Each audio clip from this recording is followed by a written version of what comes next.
Let us now look at some examples. That is, let us take some functions and see whether the function is integrable or not, and if it's integrable, let us evaluate the integral.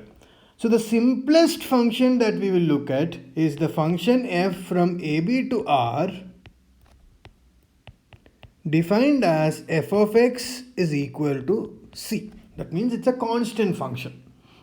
So the graph of the function looks something like this. So if this is a and this is b, the function looks like this. So here this is c. Okay, and so the integral should be ideally c into b minus a. Let us see if we can get this answer. So let P dot be a partition, a tagged partition, which is given as xi minus 1 to xi, the interval this, and the tag ti, and I going from 1 to m.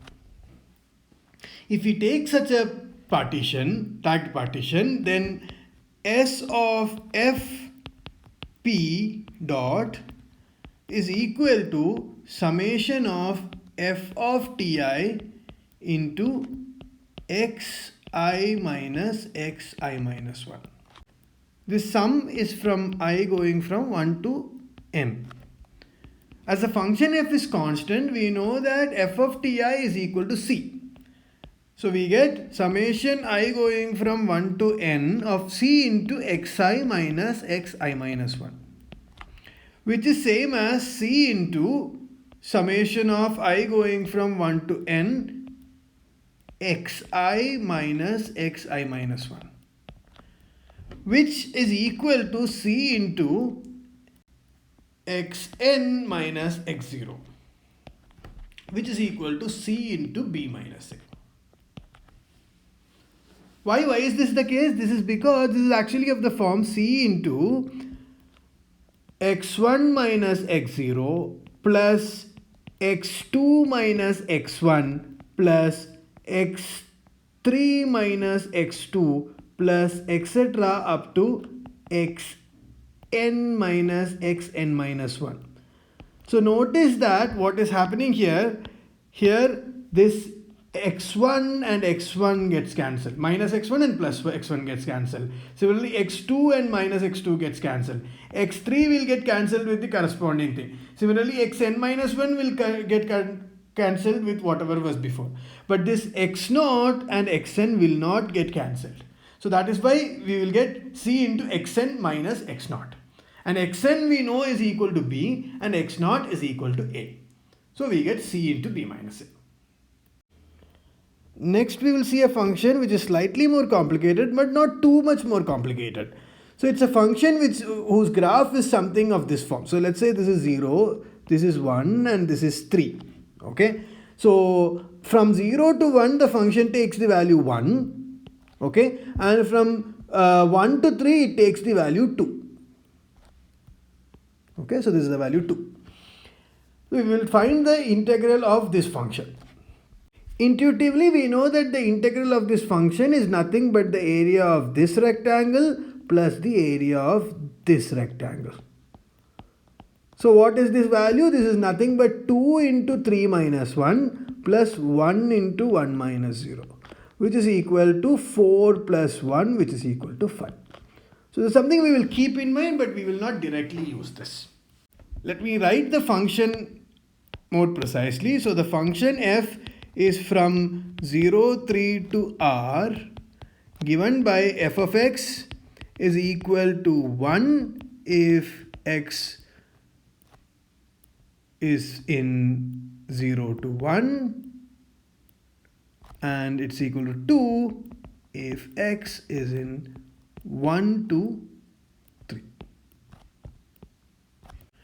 Now let P dot be a tagged partition given by xi minus 1 to xi and the tag ti where I is going from 1 to n. So we know that the value of f at ti, it depends only on whether ti belongs to 0, 1 or it belongs to 1, 3. So we can split p dot into two subsets. Let p1 dot be the set of all elements xi minus 1 comma xi comma ti in p dot such that ti belongs to 0, 1. Similarly, let p2 dot be the set of all xi minus 1 to xi comma ti in p dot such that ti belongs to 1 to 3. Then clearly p dot is equal to p1 dot union p2 dot. Therefore, it is easy to see that S of f p dot is equal to S of f p1 dot plus S of f p2 dot. We will further assume that norm of p dot is less than or equal to delta. Let us now say u1 is the union of subintervals, union of all subintervals in p1 dot, and u2 be the union of all subintervals in p2 dot. Claim 0 to 1 minus delta is contained inside u1 is contained inside 0 to 1 plus delta. So proof. So let u be an element in 0 to 1 minus delta.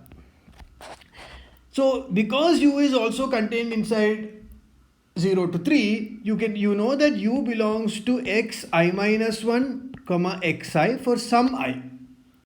Now xi minus 1 is less than or equal to u, which is less than or equal to 1 minus delta, which implies that xi is less than or equal to xi minus 1 plus delta. Why? Because the norm of this partition is less than or equal to delta. So this is less than or equal to 1 minus delta plus delta, which is equal to 1. Which implies that ti is less than 1, less than or equal to 1. Which implies that xi minus 1 comma xi comma ti belongs to p1 dot. So u belongs to the union of all the intervals in p1 dot. So we saw one inequality. The first inequality is proved now. This inequality. Okay. Now we will similarly prove the other inequality.